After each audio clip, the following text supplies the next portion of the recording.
Hey guys, I'm Sebastian at Performance Place. I'm going to cover today some ways to address knee pain that you might not have already thought about yet. I know you've probably seen a lot of knee videos online of how to address the knee locally, but not a lot of people have really investigated how the ankle has a relationship to the knee as well. By the way, it's important to probably realize the hip has a relationship as well as the foot. And so we generally kind of have a saying that the knee is the circuit breaker of the leg, and it just takes the hit for whatever else is going on. Now, when I explain this today, I'm not going to give any real exercise suggestions. I want to let you know that we do have other videos that have a lot more exercise suggestions for knee, as well as ankle, as well as hip. And so you can find those by going onto our channel, which have just subscribed. There's a little button that's red, I think. Just go to that. You'll have a search function on top. Look up whatever you want. Okay. That we have a lot. We have probably 600 videos at this point, and so I'm not going to go overkill on the exercise on this one. More explanation. So a lot of times people forget actually that the body finds a way to move, all right? So movement will come somehow because you have to perform a task like getting to the floor, walking, and so on. And so what that means is that if you lack movement in a certain area, you're going to pick it up somewhere else, okay? And so let's just say if you had an ankle turn that happened years ago that you never really got full function back, it doesn't hurt, but it's just really, it's kind of stiff and so on, and now you end up having knee pain. This is an easy win, in my opinion. So what happens here is that if you see the ankle, and obviously the ankle has a lot of different little joints in it, so this model is a little bit more fused. I'll pull it up here just so you can see. So this one's kind of fused, and you can't really move these, but all these kind of slide amongst each other. They're called plane joints. And then we have this one that everyone's kind of more familiar with here. So there's a lot of ankle mobility or movement that you have access to if you just restore it.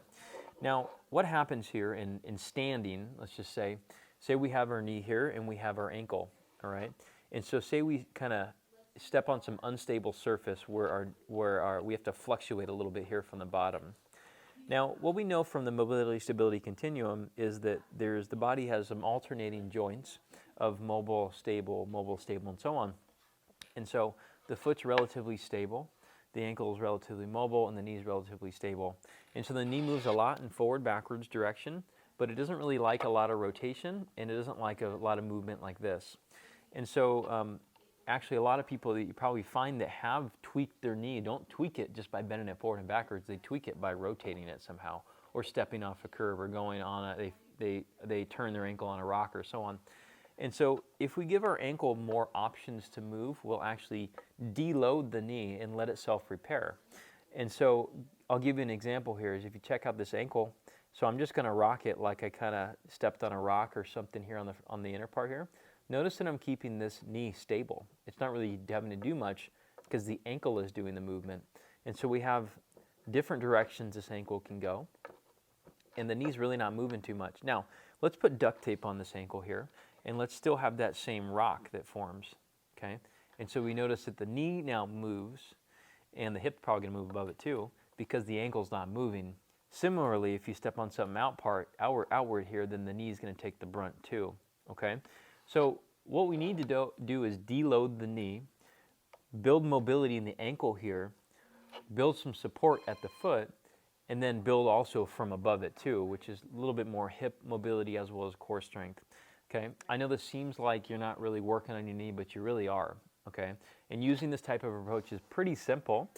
It reaps really good rewards, and there's a lot of research that validates it too. Okay. Obviously, doing things like rest and ice the knee are very important when you need it, and doing surgery on the knee is really important if it's generally unstable. Like if it's unstable, like the ACL or the PCL is kind of gone, or the meniscus is just completely locked, right? If your knee's locked, you might consider talking to a surgeon a little bit more. But as we know, most knee are rehab cases, and it's pretty simple to do if you use the mobility, stability, strength type of approach here. So if you're looking for help, we can always help you.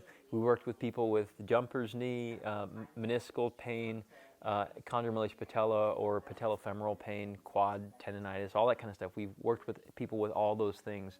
And so let us help you. We're in Orange County, California. We can help you virtually or in person. We actually can help people without even really putting our hands upon them. We just have to coach them really good through exercise.